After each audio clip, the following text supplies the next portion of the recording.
días, bienvenidos a un programa más de Cuarto Poder. Es un placer para nosotros llegar a ustedes una semana más con la información, con la opinión de lo que realmente ocurre en nuestro país desde un punto de vista objetivo. Cortesía del Observatorio del Poder y de Diario Digital elpulso.hn. Llegamos a ustedes a través de la potente Radio Globo a nivel nacional. Mi nombre es Ramón Ochoa y junto con mis compañeros Ronald López, Cristian Maradiaga en controles, pues estamos a través de Radio Globo. Felicitar también a ustedes, muchachos, que están en controles. Felicitar a los diferentes periodistas que están trabajando en esta semana. Ya estamos en Semana Santa, ¿eh? Ya estamos en Semana Santa, seguimos trabajando. No va a haber Semana Santa, como lo dijo el ministro de Trabajo, Carlos Madero, en su momento cuando empezaba esta crisis, que él dijo que no iba a haber problemas. Pues tenemos que guardarnos en esta semana, pero los medios de comunicación siguen trabajando, así que hago una extensiva felicitación a cada uno de los medios, a cada uno de los periodistas que se fajan en esta crisis, que quizás muchas personas pues desde sus hogares no tienen el peligro de contagiarse, pero sí los que andan en la calle en estos momentos, a los controladores, a esa persona que trabaja en la parte técnica de los diferentes medios de comunicación, que es una parte preponderante para que puedan salir al aire. Felicidades a los muchachos aquí de Radio Globo y de Globo TV también, que han estado permanentemente trabajando. A seguir con ganas entonces esta semana, Ronald. Claro que sí. Por supuesto, felicitar a los médicos, enfermeras, personal que labora en los distintos hospitales, centros de salud y todo aquel centro hospitalario que está atendiendo en estos momentos. Felicidades, hacen una labor importante. También felicitar, fíjese, otro sector que han dado permanentemente trabajando y que es el personal de las aseadoras, personal que trabaja también en los hospitales y que se enfrentan directamente con esta crisis, a los guardias de seguridad que también han tenido que acudir a sus centros de trabajo porque han sido prioridad en estos momentos y quizás nadie los menciona. Estamos en tiempos de crisis en nuestro país, ya vamos por la cuarta semana en cuarentena, se empieza a desesperar la población, empieza la preocupación también en nuestro país por la alta tasa de mortalidad. ¿Sabe usted que estamos entre los primeros 4 países a nivel mundial con la tasa más alta de mortalidad por el COVID-19? Y esto es preocupante y nos preocupa más aún que en Honduras se están muriendo personas jóvenes, cosa que no se da en otros países. Si bien es cierto la tasa de mortalidad de jóvenes menores de 50, de 40 años y jóvenes entre 30 y 40 años que se mueren en nuestro país, pues no es normal verlo en otros países. ¿Qué está sucediendo en Honduras? ¿Qué estamos haciendo mal? ¿Cómo vamos con los indicadores? Vamos a ver este mapa que ha presentado la Universidad de San Pedro Sula, donde muestra los casos de COVID-19 en Honduras por departamento. Ya son 298 casos que se reportan en nuestro país, según el último indicador de las autoridades el día de ayer. De esos 298 casos han fallecido 22 personas, 6 se han recuperado. Y los departamentos, que este es otro elemento que genera terror, y sabemos que en estos momentos en el departamento de Cortés hay una alta preocupación. Las autoridades creo, según mi criterio y mi opinión, que han actuado bien en cerrar por lo menos los lugares más afectados por esta pandemia. Cortés reporta ya 195 personas contagiadas. Francisco Morazán, 47 personas contagiadas. El departamento de Colón, que tiene mucho menos población que estos dos departamentos grandes, reporta 20 personas contagiadas. Atlántida tiene 11, Santa Bárbara reporta 8, el departamento de Lloro también tiene 8, Lempira 4 personas con COVID-19, Choluteca 2, Comayagua 1, el departamento de Copán 1 y el departamento de La Paz 1. Pero mire usted, este indicador a nivel mundial que le presentamos a continuación, las personas que pueden tener acceso a la pantalla de Globo TV a través de la web. La alta tasa de mortalidad que presenta Honduras en cuanto a COVID-19. Sorpréndase, estamos entre los primeros 4 lugares. El país con una tasa de mortalidad más alta a nivel mundial es Italia, con un 12.3%. España está en segundo lugar con un 9.6%, Francia en un tercer lugar con un 8.7% y Honduras en cuarto lugar también bueno, con un 8 Francia tiene un 8.7 y Honduras le sigue con un 8.2%. O sea que estamos encima de países con altos contagios, como Estados Unidos, estamos encima de Canadá, estamos encima de cualquier país del sur de América. Somos el país de toda América con la tasa de mortalidad más alta. ¿Qué estamos haciendo mal? ¿Por qué estos indicadores tenebrosos en nuestro país? ¿Qué tienen que hacer las autoridades inmediatamente para poder controlar el COVID-19? Nosotros en estos espacios, en este espacio específicamente, hemos tratado de tener a los expertos, a las personas que saben, a las personas que están en el ojo del huracán, a los médicos, a los economistas, porque el tema económico también es prioridad en estos momentos. Nosotros no nos consideramos expertos en estos temas, más bien hemos aprendido durante estas últimas semanas, y es por eso que hemos sido bien cautelosos en brindar algunas recomendaciones. Y digo esto porque hoy todo el mundo quiere recomendar, hoy todo el mundo se cree experto en temas epidemiológicos, hoy todo el mundo se cree experto en temas económicos y en temas sociales. Hoy en el país unos 1.8 millones de personas anduvieron circulando, comprando normalmente, y al final fue un día normal. Entonces ahí es donde entran las recomendaciones de varias personas que dicen que tenemos que salir ahora todos los días, que solo un número de identidad tiene que salir el lunes, solo uno el martes. Después salen otros doctores con otras recomendaciones. Al principio, imagínense usted, nos decían que no usáramos mascarillas, que solo las personas contagiadas o solo las personas que tuvieran síntomas. Y hoy nos dicen que sí, que todos tenemos que usar mascarillas. Al principio nos vendieron el virus como que no estaba en el aire, y hoy surgen varios elementos científicos que dicen que sí, que está en el aire y que se mantiene por varias horas. Entonces también estos temas generan confusión, por eso hay que tener mucha precaución en lo que uno pueda opinar. Pero ¿cuál es la mejor recomendación que nosotros podemos hacer en estos casos? Nosotros quizás no podemos hacer recomendar una medida específica para que la tome el gobierno. Se ha equivocado, sí se ha equivocado en el manejo de la crisis. Aquí es donde se desnuda que no estábamos preparados para afrontar un tema de estos, que no se ha planificado en el gobierno central y que al final la crisis se nos puede ir de las manos porque hay personas ineptas, hay personas ineficientes en los diferentes ministerios del país, hay personas que no tienen la capacidad de poder manejar un país, mucho menos en crisis. Entonces, ¿qué recomendamos? Que se despojen las autoridades de su sentimiento político, de su sentimiento proselitista, de su sentimiento con activistas, con personas que quizás ayudaron en la campaña y que no tienen noción de lo que es dirigir un Ministerio de Salud, que no tienen noción de lo que es dirigir un Ministerio de Trabajo, que no saben cómo dirigir una Secretaría de Educación. Entonces, armen un ejército de las mejores personas. Honduras es un país rico en talento humano. Y en esta crisis nos hemos dado cuenta que hay epidemiólogos graduados en Harvard, personas con especialidades, con maestrías, con doctorados en el extranjero y que no han sido tomados en cuenta para estas situaciones. Entonces, lo más factible es eso. Señor presidente, rodéese de los mejores médicos, principalmente de aquellas personas que han estudiado afuera y que nos pueden dar ejemplo de lo que se realiza en otros países. Ya habló el mandatario el día de hoy a través de un comunicado en sus redes sociales, que incluso ha nombrado una comisión para poder evaluar si el centro cívico gubernamental puede servir como un hospital provisional para alojar a las personas con coronavirus. Esa es buena noticia.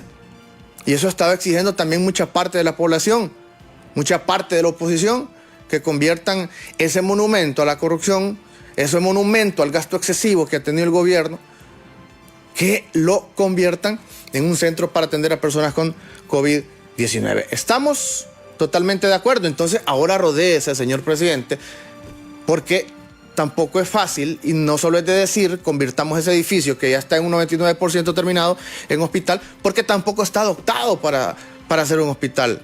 Se necesitan drenajes especiales, se necesita equipo especial. Entonces hay que hacer una readecuación, pero que se puede. Se puede. Si China construyó un hospital en 10 días, si El Salvador hoy tiene el hospital más grande en Latinoamérica para combatir el coronavirus y en pocos días también lo armaron, lo equiparon y hoy ya está preparado para atender a la población, ¿por qué en Honduras no se puede? Claro que se puede, pero Repetimos, despójese de sus colores políticos, despójese de esas diatribas que hemos tenido durante estos últimos 10 años, de esas contradicciones políticas, ideológicas, y llame al mejor equipo de arquitectos, llame a los mejores ingenieros del país, que yo sé que en estos momentos estarán dispuestos a colaborar y ver de qué forma se puede readecuar este centro cívico gubernamental. Llame a los mejores albañiles, a los mejores carpinteros, a los mejores mecánicos industriales, a los mejores decoradores de interior, a todo aquel que quiere aportar y que un granito de arena funcionaría. En estos momentos hay que hacerlo parte. Llame a los mejores economistas, no importa si son comunistas, si son de derecha, si son conservadores, pero hay economistas preparados en nuestro país que pueden aportarle mucho en estos tiempos de crisis a Honduras. Llame a los mejores sociólogos. Fíjese que es importante en este momento poder contar con la opinión de un sociólogo para abordar esos temas de cómo va a salir la población a comprar al supermercado, porque también es una cuestión cultural de cómo vamos a salir a abastecernos de medicinas, de combustibles, para que no se armen estos relajos y para que no se dé una contaminación masiva más bien en estas compras que realizamos lunes, miércoles y viernes. Hoy los mercados capitalinos estaban asestados, los supermercados también aglutinados, los bancos, y al final esto pues nos lleva o nos puede llevar a una crisis peor. Un ejército de los mejores hombres y mujeres preparados para afrontar esta crisis creo que sería la mejor recomendación. ¿Tenemos en línea? No. Ok, vamos a hablar con nuestro compañero Carlos Paz porque vamos a entrar en materia. Un tema importante para el día de hoy es el elemento de la veeduría, de la transparencia, que se le está dando esos fondos aprobados en el Congreso Nacional para combatir el COVID-19 y que hoy hablamos de miles de millones de dólares que estarían destinados a combatir esta crisis, a construir hospitales, a construir centros de salud y también que vendrían a paliar la crisis económica en la que vive nuestro país. Vamos a entrar en materia con este tema, pero antes también quiero conversar con el doctor Edgardo Valeriano. Él es epidemiólogo, salubrista, trabaja en la Facultad de Ciencias Médicas y ha estado pendiente de este tema, aportando mucho a nuestro país. Y hoy conversa con nosotros esta tarde sobre los avances del COVID-19 y algunas medidas específicas que se pueden tomar. Es por eso importante escuchar a los expertos. Doctor Valeriano, un placer tenerla en Cuarto Poder. Muy buenas tardes. Muy buenas tardes y buenas tardes a periodista Castro y a ustedes. Me parece que están orientando bien la situación del problema.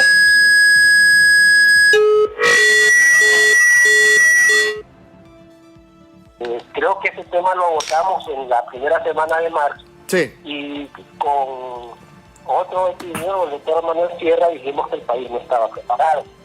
El gobierno decía que tenía un plan y dijimos en ese momento que el SINAGER no era capaz, porque había sido incapaz para detener la epidemia de dengue, y esta epidemia era mucho mayor y se les iba a escapar de las manos. Y que los esfuerzos debían de estar orientados fundamentalmente por un equipo técnico que tenemos, conformado por gente del Colegio Médico de alta capacidad y por el gobierno para que pudiera tener credibilidad.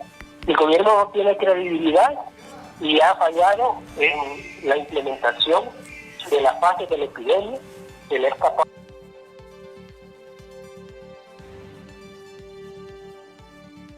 de respondido. Sí. Se ha mantenido en la casa, pero el gobierno ha sido incapaz de deliberar los alimentos en los barrios pobres y además de poner medidas adecuadas de distanciamiento cuando la gente sale. Hay que tener 2 metros de separación y hay que ver, por ejemplo, hoy estaba discutiendo en el programa anterior de que en otros países las mujeres salen un día, los hombres salen otro día y las horas también se alargan para que las colas haya un distanciamiento de 2 metros, no se ha dado. Por otra parte, el gobierno no ha sido transparente en el manejo de los fondos. Hay denuncias del doctor Denis Castro comprando mascarillas hasta por 500 lempiras, ¿verdad? Hay denuncias de todo el personal de salud que han sido heroicos y que han dado respuesta, pero no les han llegado todos los materiales que necesitan en su equipo de protección de salud. Sanidad Militar, que sí lo sabe, ha equipado bien a sus soldados, incluso en algunas ocasiones con trajes que debían de haber sido utilizados por personal de salud. Un personal de salud que se contamina puede pasar la infección a 30 pacientes, entonces la tasa se multiplica. El gobierno no da una respuesta todavía.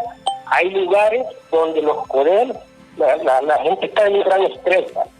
Hay un estrés y la gente toma medidas porque no se han desarrollado con los poderes y estando en médicos el plan del municipio. Hay municipios que no tienen un plan agrícola en el interior y están, por ejemplo, Opatoro y otros lugares del interior y no tienen un plan para la gente de fuerzas ampliadas de las maquilas, a pesar que el gobierno les dio un plan de millones de dólares para favorecer a las pequeñas y medianas industrias con el fin de que mantuvieran sus trabajadores.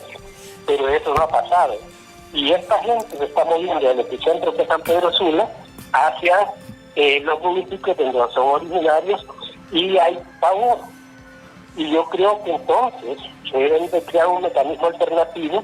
Esa gente tiene que permitirse que ingrese, pero que se mantenga en cuarentena por 14 días y que tenga un teléfono donde llamar y aparece con signos de tos, se puede mantener en su casa y si tiene ya enfermedad pulmonar, que es la seria, que generalmente la mayoría de los pacientes van a tener, van a ser asintomáticos o no van a tener síntomas, esto se puede manejar en la casa, pero un médico o un personal de salud tiene que darle seguimiento por teléfono, para que no hay que aumentar las posibilidades de riesgo. Y aquellos que presenten síntomas de dificultad respiratoria, entonces si tienen carro, trasladarse a un centro de salud designado en un hospital que tiene que quedar lo más cerca, no tiene que venir hasta Tegucigalpa. Para eso se deben de habilitar los ventiladores y el equipo y el personal médico que se debe estar entrenando para poder, porque no tenemos suficientes intensivistas y médicos generales para poder dar respuesta a los casos de severidad moderada y severa. Sí, doctor, qué importante que usted mencione que estuvo hace, creo que unas 4 semanas con nosotros aquí, estuvo la doctora Johanna Bermúdez, el doctor Manuel Sierra, también un epidemiólogo preparado a nivel del extranjero. Y fíjese que quiero hacer una cronología, doctor, de lo que nosotros hablábamos en ese tiempo, cuando, si no me equivoco, creo que aún no había ningún caso en nuestro país, pero ustedes ya mostraban la preocupación. Nosotros como prensa hablábamos de qué iba a pasar en el país cuando se diera el primer caso, de qué iba a suceder si se daban 200 casos en Honduras, y todos, pues al unísono, omitíamos la opinión de que no estábamos preparados para afrontar una crisis como esta. Hoy ya estamos llegando a 300 casos, ya quizás en la noche nos digan que hay unos 20, 30, no sabemos cuántos, pero es un hecho de que la curva ascendente cada día pues nos muestra más casos positivos, más personas muertas, que eso es terrible también. Entonces, aquí nos damos cuenta que no era parte de un discurso, doctor, sino que aquello que nosotros visualizábamos hacia el futuro inmediato, hoy se está dando. No hay capacidad para afrontar esta crisis, no se han cumplido los protocolos necesarios, obligatorios, estrictos del primer momento, desde antes de mencionar un caso positivo. Ya cuando entró los primeros 2 casos, pues podemos decir que por ahí también ahí se descontroló, porque no se montaron cercos epidemiológicos, no se le dio el seguimiento a las personas contagiadas, etcétera. ¿Qué cronología podemos hacer desde que teníamos 0 casos hasta el momento, doctor? Y en cuanto al comportamiento también de las autoridades sobre esta crisis en estos días que hemos pasado. No está preparado ni para afrontar las epidemias como el dengue. El año pasado hubo 250 casos. Y el SINAGER no tiene tampoco la capacidad para hacerlo. El sistema ha sido abandonado, ¿verdad? Y se ha tendido a destinar la salud pública y la educación, que son 2 áreas muy importantes, pero sobre todo la salud pública. Como el gobierno, el SINAGER, mandó a comprar equipo que no servía para la crisis. Entonces, ahí hay una falta de transparencia y una falta de capacidad pública, en primer lugar. Segundo lugar, el seguimiento de las pacientes, de los infectados, y mantenerlos en sus casas cuando ingresaron al país del extranjero, no se les dio el seguimiento correcto. Y ese seguimiento es muy importante, ¿verdad? La capacitación. Y el personal que fue a atender a muchos de estos casos, 100 enfermeras han tornado positivas. Este es un virus que es altamente transmisible y se deben de tomar, incluso con todas las precauciones, siempre hay la oportunidad de que el virus, ¿verdad?, pueda pasar las barreras de protección que se le ponen. Entonces hay que ser muy cuidadosos en el manejo de los pacientes. Cuando llega un paciente a un lugar, y el otro cosa son los pacientes que no tienen síntomas, también, pero pueden andar ¿cómo se llama? Infectando a otras pacientes, a otras personas, perdón, y eso es lo que, y si no se les da un seguimiento al caso, a todos los familiares que tuvieron contacto con él, estos después van a, sin tener síntomas, van a transmitir la enfermedad a otras personas. Ahorita, el gobierno estaba desfasado, y no es culpa del gobierno, eso sí, porque las pruebas se daban 7 días después, 7 días después. Ahorita acaban de llegar 26.000 pruebas, que van a llegar, y hay que distribuirlos juiciosamente. Yo le pido al gobierno que por favor tome en cuenta el equipo técnico para hacer estas medidas. Ahorita está la crisis en San Pedro Sula y no hay ventiladores. Se tiene que tomar, porque todo paciente que esté en emergencia debe ser atendido, ya sea en un hospital privado o público. Si el sistema público, el Leonardo Martínez, ya no tiene la capacidad, los hospitales privados se deben de habilitar para dar atención a estos pacientes. Y inmediatamente, si es cierto que el gobierno tiene 40 ventiladores de los que se necesitan, desplazar una parte para San Pedro Sula, porque ya tenemos la crisis. Y ahorita el gobierno tiene que ser altamente responsable. Se ha cerrado, ¿verdad?, a petición del Colegio Médico y todo, el calle de San Pedro Sula. Pero el gobierno tiene la responsabilidad de alimentar a los barrios pobres para que no rompan la cuarentena, el aislamiento.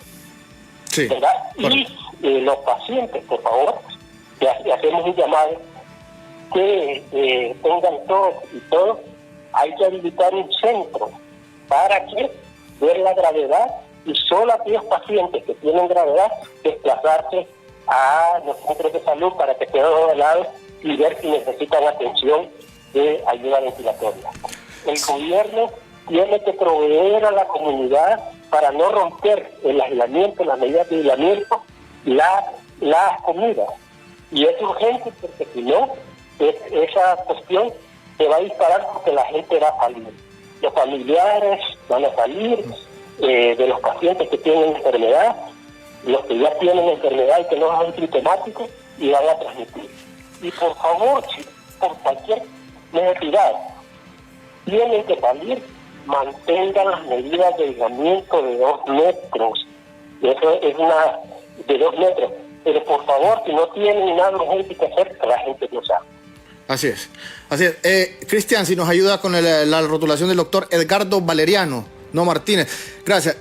También está don Carlos Paz, nuestro compañero de labores en la línea telefónica. Don Carlos, le damos la bienvenida. Buenas tardes. Buenas tardes, Ramón Ochoa. Buenas tardes, Cristian Maradiaga y Ronald López.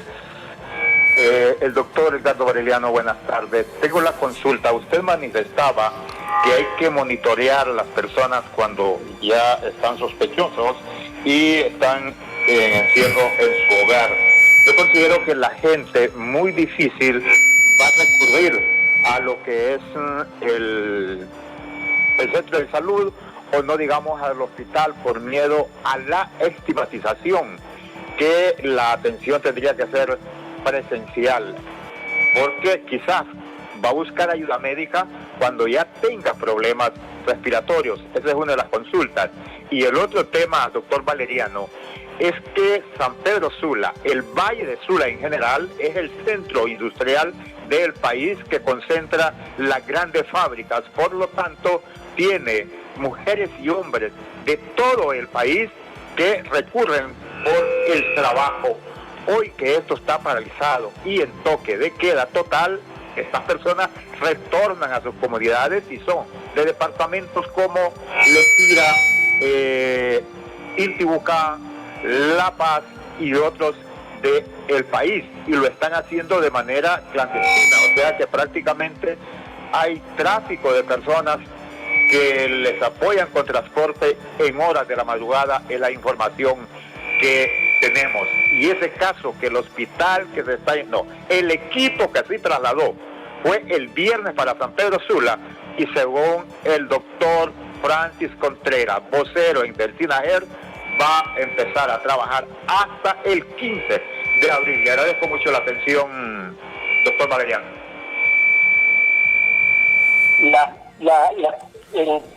Vamos a entrar a un estado similar a Wuhan, que se implementó unas medidas de aislamiento y cuarentena dado el número de casos que había, y precisamente ya cuando había un montón de casos en Wuhan se tuvieron que implementar medidas extremas. La cuestión es que todas las municipalidades que están ahí deben de estar, las decisiones que tomen deben ser basadas en los criterios médicos. Y ahí está el doctor Humaya y otros miembros del colegio médico que tienen toda la capacidad técnica para sugerir y que el gobierno adopte estas medidas. Los municipios deben de tomar estas medidas, los municipios de Valle de Sula tomar estas medidas, pero con todo la guía técnica de los médicos, del personal de salud calificado.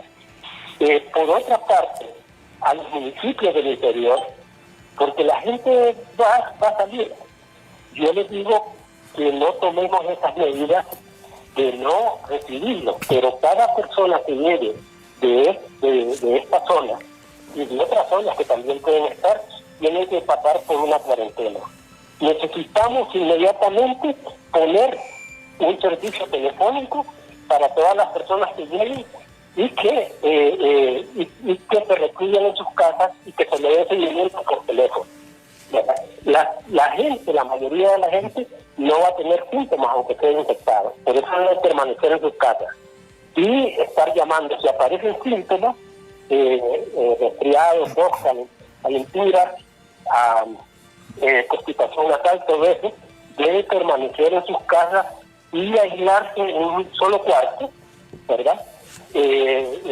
Con las ventanas con bastante ventilación para que el virus no se quede en la casa.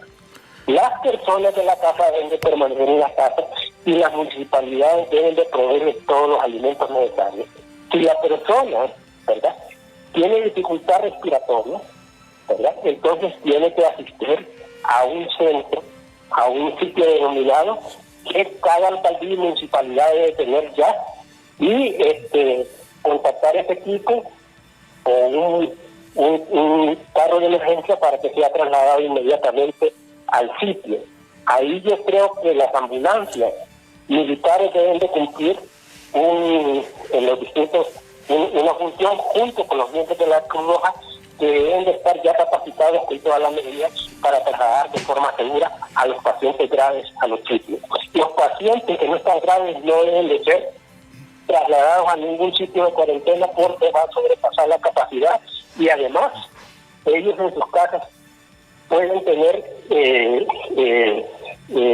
pasar bien la enfermedad con las medidas y con el contacto con el personal médico por teléfono para que le hagan las indicaciones necesarias médicas de qué debe hacer en cada caso. Doctor, hay un elemento a considerar aquí también por ustedes, por la parte médica, y es que existe ya una desesperación en estos momentos de las personas de poder quedarse en sus casas, y no solo es porque quieran salir, sino que por la necesidad, ¿verdad?, de abastecerse de los elementos básicos Pero estas medidas, ¿cómo las toman ustedes? Esto de salir lunes, miércoles y viernes, que al final nosotros sentimos como que es toda la población que anda en la calle. ¿Qué otras recomendaciones entonces podrían hacer? Porque al final, pues, esa campaña de quédate en casa, pues no funciona cuando miramos esto, cuando miramos que los mercados están aglutinados y que los diferentes comercios y que la gente en la calle con normalidad. Eso también puede ser una... Los mercados que tenemos para el público, ¿verdad? Que los grandes malls, ¿verdad? Donde se concentra mucha población, están hechos en realidad. ¿Por qué? Porque demasiada la gente que circula. Entonces, las medidas de distanciamiento de no salir sí dan resultados. Por eso no tenemos mucho más casos ahorita. Pero ahorita vamos en forma ascendente hacia los modelos que predicen que, sobre todo en el Valle de Sula ahorita, la situación va a ser peor. ¿Por qué en el Valle de Sula? Porque allí es la gente donde llegaron mayor cantidad de vuelos, donde hay una mayor industria, donde hay turismo, donde llegaron la gente a las islas de la bahía. Estos cruceros, que muchos de ellos ahora salieron positivos. Entonces, ese sitio va a ser donde más se va a concentrar. Por eso es necesario para ahorita la medida que se ha tomado, que aconseja el Colegio Médico, cerrar ese Valle de Sula. Lo sentimos mucho por la población, sí. Pero como no se tomaron las medidas de aislamiento y de cuarentena por parte de los primeros infectados, la enfermedad se ha propagado. Hay que ver que si hay 290, el número de gente sintomática que no da síntomas, ¿verdad? Pero que tiene la infección y propaga la enfermedad, es de aproximadamente de unos 6.000 a 9.000 personas que son asintomáticos. Ajá. Entonces, por favor, la gente se tiene que mantener, pero por favor el gobierno, para que la gente no rompa la cuarentena, tiene que proveer a los barrios que lo necesitan toda la alimentación necesaria.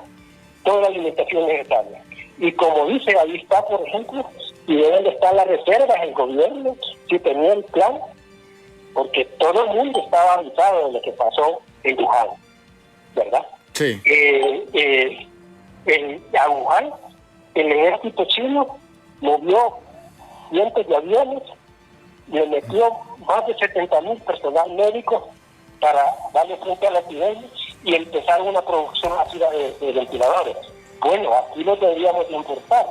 Está Corea, está Taiwán, está Israel, que nosotros hemos sido aliados. ¿Cómo es posible que el gobierno no haya podido conseguir con estos tres países los ventiladores necesarios para hacerle frente a la epidemia? El gobierno está tardando en dar respuesta. ¿Y cómo es posible que todavía haya médicos, ¿verdad?, que no tengan las máscaras, todo el equipo de protección necesario, que está haciendo un papel heroico, pero que no se le da todas las medidas de protección? ¿Y cómo es posible que no tengamos esos 40 ventiladores ya, si es que los tiene el gobierno allá? El gobierno dijo que iba a tener un hospital, un hospital provisional. ¿A dónde está a esas alturas? Hay que implementarlo. Las directivas de la OMS, de la Comisión Mundial de la Salud, incluso dice cómo deben ser las características del edificio para evitar la infección propagar la infección. Entonces, ¿dónde está? Tenemos sanidad militar, tenemos ingenieros militares, y entonces, ¿dónde está? ¿Dónde están las Fuerzas Armadas? El gran gasto que se invierte en ellas y no son capaces de dar una respuesta. ¿Es factible, doctor, el Centro Cívico Gubernamental poder adecuarlo de una forma rápida para atender a pacientes con coronavirus? Eso no lo sé, yo no soy especialista en eso. Sí. Tuvo que haber sido por lo menos un grupo de ingenieros sanitarios militares que hubieran ido, o gente que ha sido especialista en la construcción de hospitales, que hubieran ido a hacer esa evaluación. ¿Qué sabe Valdías? ¿Qué sabe esa otra gente que nombraron en la comisión? Correcto. Son son estupideces las que está haciendo el gobierno ahorita, ¿no? Eso ya de días lo debería de tener, así como los centros que se van a necesitar en las selvas, en las ciudades importantes, Puerto Cortés y Santo Domingo. Sí. Tiene que ya tenerlos habilitados el gobierno. Efectivamente, doctor, para ir evacuando, ¿en qué etapa del virus estamos? Si es que se puede hablar específicamente de una etapa, ya tomando este número de 300 personas contagiadas, ¿y hacia dónde vamos según las proyecciones? Bueno, estamos en la cuarta fase y yo diría que en algunos lugares debemos de estar en la quinta. O sea, el pánico generalizado por el país. Yo les digo a todas las municipalidades que deben de activar los planes, hacerlos con los médicos. La contratación de los 2.000 médicos ahorita que hizo el gobierno deben de estar en los sitios, deben de estar en estos municipios, deben de ya estar entrenados para hacer los planes con el alcalde. Los alcaldes tienen la autoridad, bajo la autoridad del alcalde debe estar la policía, debe estar el ejército, porque él es el que cabeza en cada lugar, pero deben de tomar las medidas, ¿verdad? Consensuadas con el equipo técnico, los protocolos y todo. El colegio médico ha hecho protocolos para todos los tipos de atención. Hay una parte muy importante, no solo nos vamos a morir de esto. Si el Ministerio de Salud descuida la vacunación, que nos va a venir una epidemia de sarampión de toferina. Si descuida, por ejemplo, la cuestión de abastecimiento de agua, si las aguas no son tratadas debidamente, vamos a tener epidemias de hepatitis A y otras cosas. Entonces, necesitamos tomar medidas serias. En algunos lugares, que no hay reportado ningún caso, la gente que está entrando al municipio debe estar en cuarentena, pero no se puede parar todo el municipio, ¿verdad? Y hay que tomar decisiones guiadas por la cuestión de los médicos. Claro. Entonces, San Pedro Sula sí está tomando las medidas adecuadas porque se desborda la epidemia. Claro, también vamos a darle paso a don Lester Ramírez, abogado de la Asociación para una Sociedad Más Justa, ASJ, porque de los elementos que ha mencionado el doctor, de la contratación de nuevos doctores, de la construcción de nuevos hospitales, donde están las compras de insumos, los hospitales móviles, las pruebas rápidas. Óigame, estamos hablando de un presupuesto alto que se ha aprobado para combatir el COVID-19. ¿Qué seguimiento se le ha dado? ¿Dónde está la transparencia, la veeduría necesaria para poder conocer dónde se van a destinar cada uno de estos dineros y no seguir hablando de un país impregnado de corrupción como es Honduras, que ha sido permanentemente asaltado por los que han tenido el control del Estado? En esta crisis necesitamos transparencia. Don Lester Ramírez, gracias por estar en Cuarto Poder. Muy buenas tardes. Muchas gracias, Ramón. Mire, con respecto a su pregunta, sí. Esa pregunta tiene tres respuestas. Sí. Una está en el compromiso de los políticos, y aquí empezando desde el presidente del gobierno, el presidente del Poder Legislativo también, que manden un mensaje claro que la corrupción no será permitida en esta emergencia. No solamente que no será permitida, que no será tolerada, y los que son encontrados en actos de corrupción, que tengan un procedimiento mucho más rápido, somero y eficaz de aplicación de la justicia. Yo creo que ahora mismo hay gente que se está muriendo por esta pandemia. Hay alrededor de 200 personas infectadas solamente podemos decir en 15 días, que están registradas, ¿no?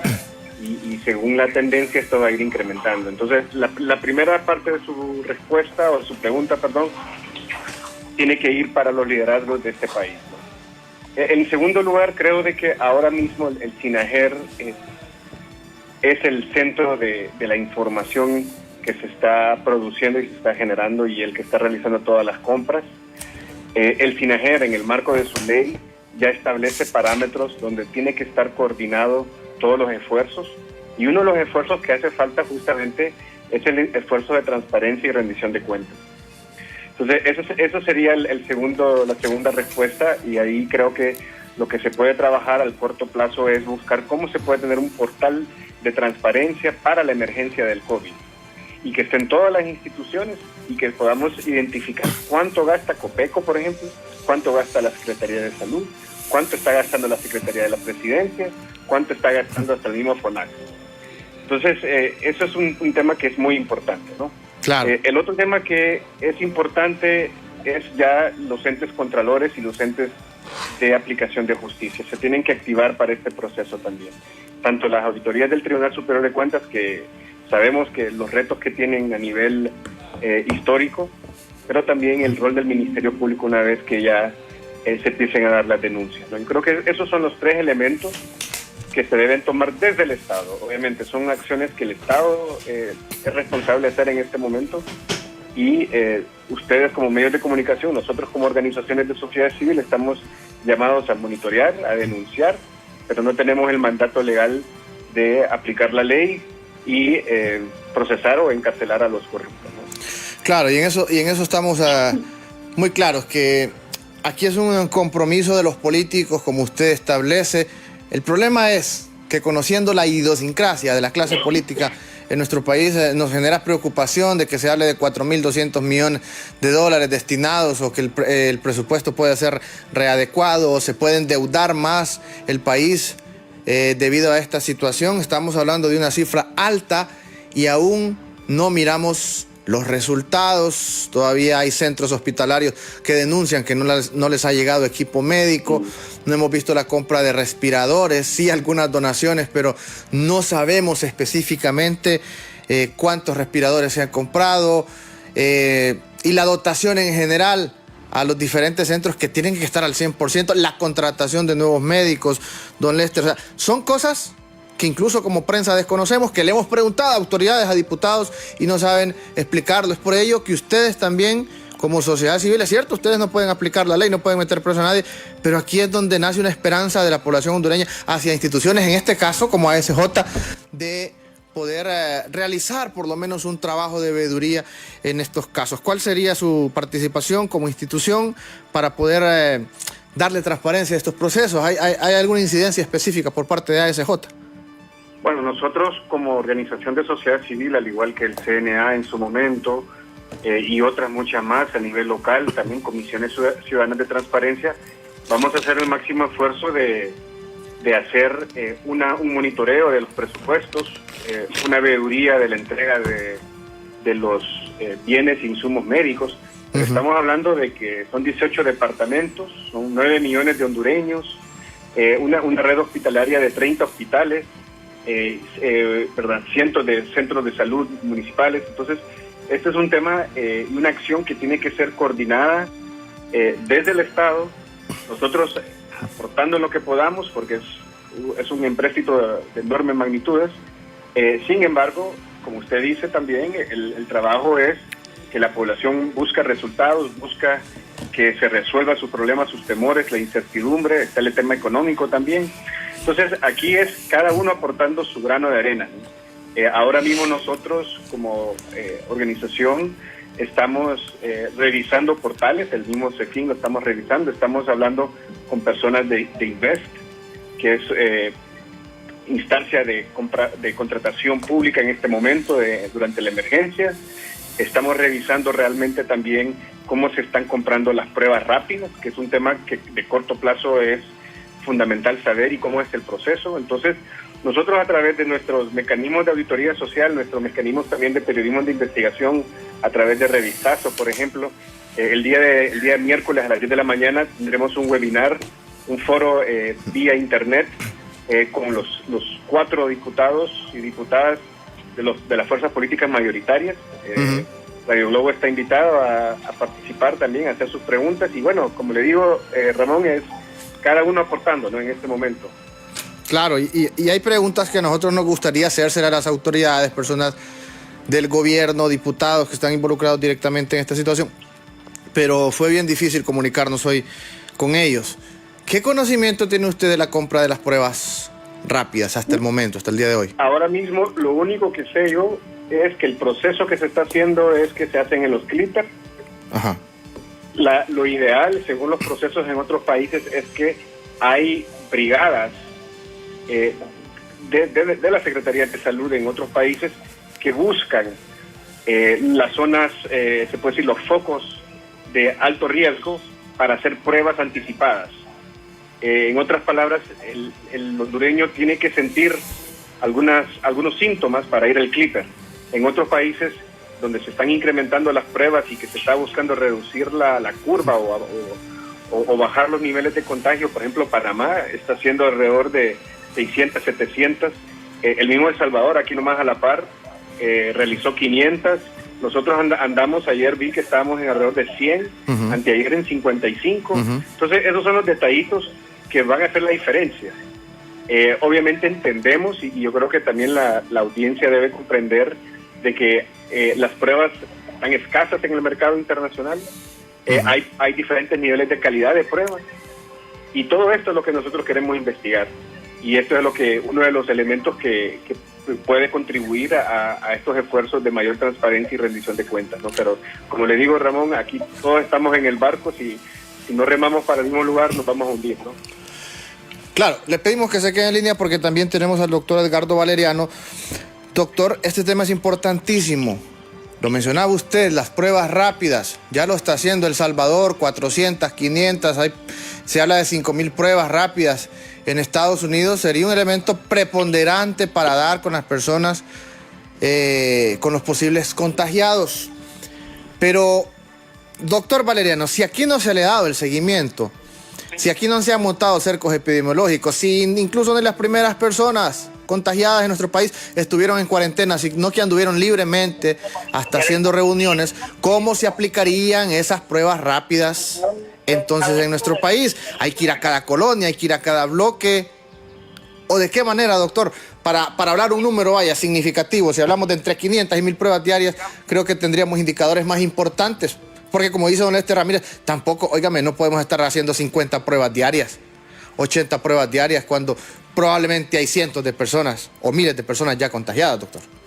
Gran parte de lo que está pasando es que el gobierno es hermético en cuanto a qué compras está haciendo. Usted mira cómo en otros países los presidentes dan, para ir ahí nomás a Estados Unidos, dice cuántos ventiladores ha encargado, cuántas pruebas ha encargado.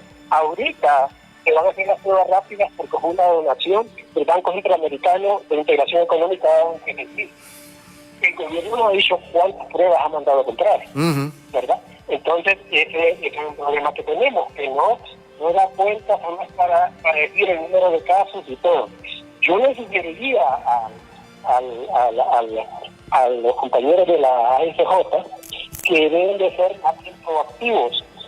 En ese SINAGER está integrado solo por gente del Partido Nacional que incluso en las epidemias pasadas no han dado buena rendición de cuentas. En primer lugar, entonces hay una falta de transparencia. Segundo lugar, ¿verdad? Debe estar integrada por gente reconocida, debe haber un equipo de economistas, de epidemiólogos, de ingenieros sanitarios y que se apeguen incluso a todos los protocolos de la OMS. Entonces yo quiero decirles, ¿verdad?, que la cuestión de transparencia es muy importante, la cuestión de darle tranquilidad a la población y de que se reparta toda la comida y todo eso se le debe asegurar, porque si la gente no se le está proveyendo eso, la gente va a romper la cuarentena.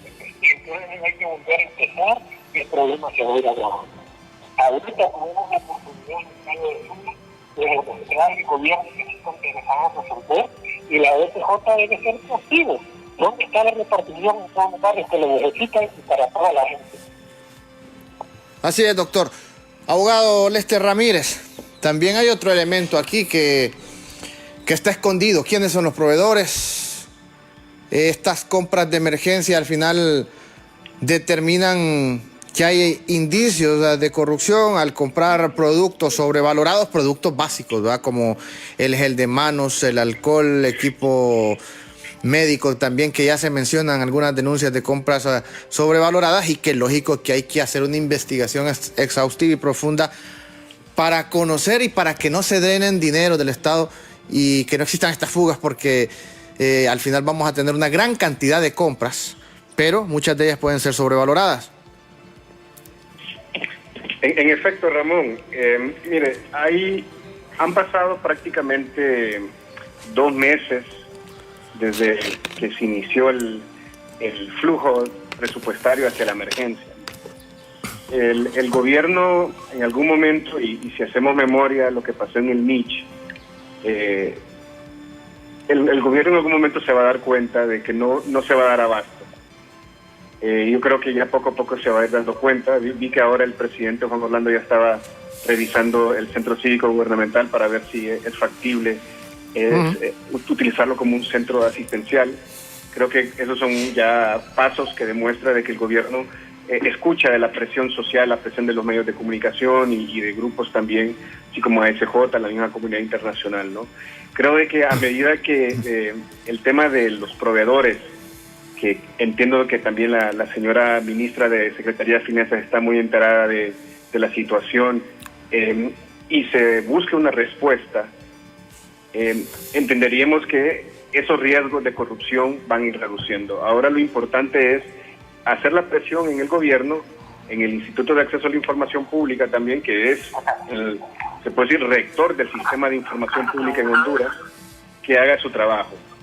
Y eso implicará de que tendremos que tener un portal, como le dije al inicio, especializado para la emergencia COVID, que tengamos los presupuestos, que tengamos la lista de las empresas o proveedores precalificados, que tengamos todos los contratos, que todo el mundo los pueda ver, los contratos que se han adjudicado, que tengamos mapeado y georreferenciado todas las entregas de alimentos a nivel nacional por departamento y municipio. Todo esto es un trabajo que se tiene que ir construyendo. Como le dije, un elemento que el SINAGER le hace falta construir dentro de sus capacidades de gestión de riesgo es un portal de transparencia consolidado, ¿no? Yo creo que esperemos de que antes que termine este mes, esperamos tener ese portal ya trabajando, porque sí es un elemento muy necesario, tanto para su función periodística como para el resto de la población que quiere saber realmente a dónde están llegando la ayuda, ¿no? Que es totalmente más importante que cualquiera de nuestros trabajos, ¿no? Porque ahí está tocando vidas humanas e intereses personales, ¿no? De cada ciudadano hondureño, que debe estar muy, muy aprensivo y debe estar muy incierto y con mucho temor, ¿no? Y por eso es importante la reacción rápida del Estado de Honduras en ese sentido.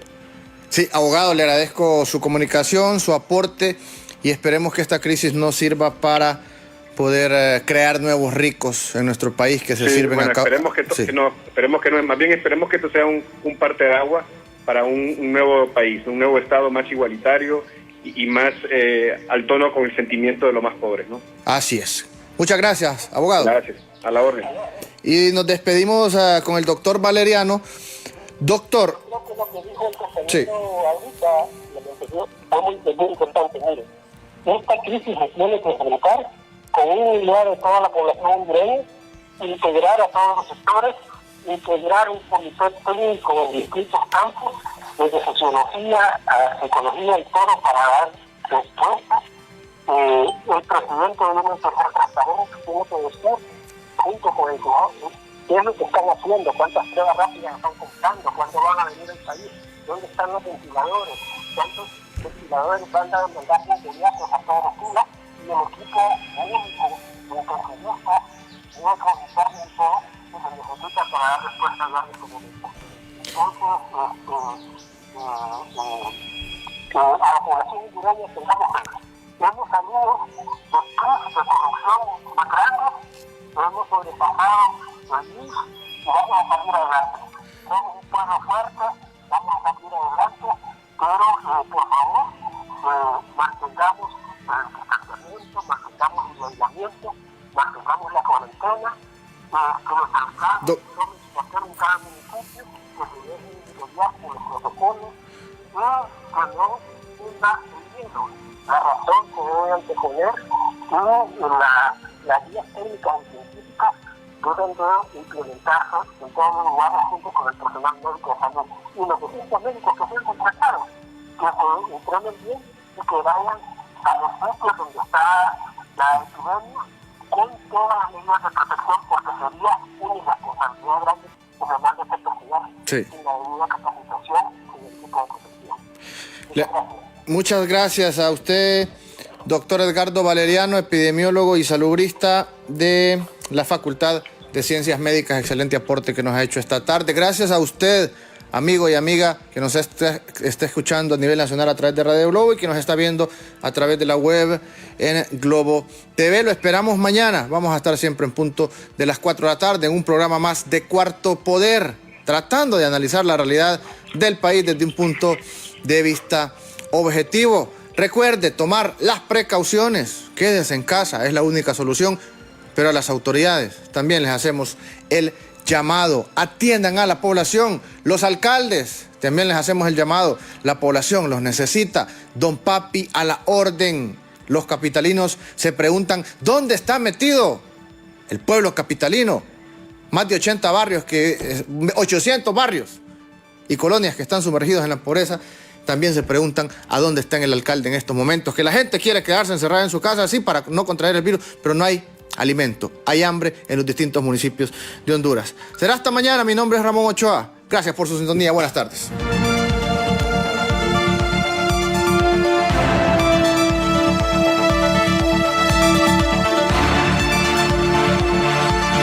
El Observatorio del Poder y el Pulso.hn presentó Cuarto Poder.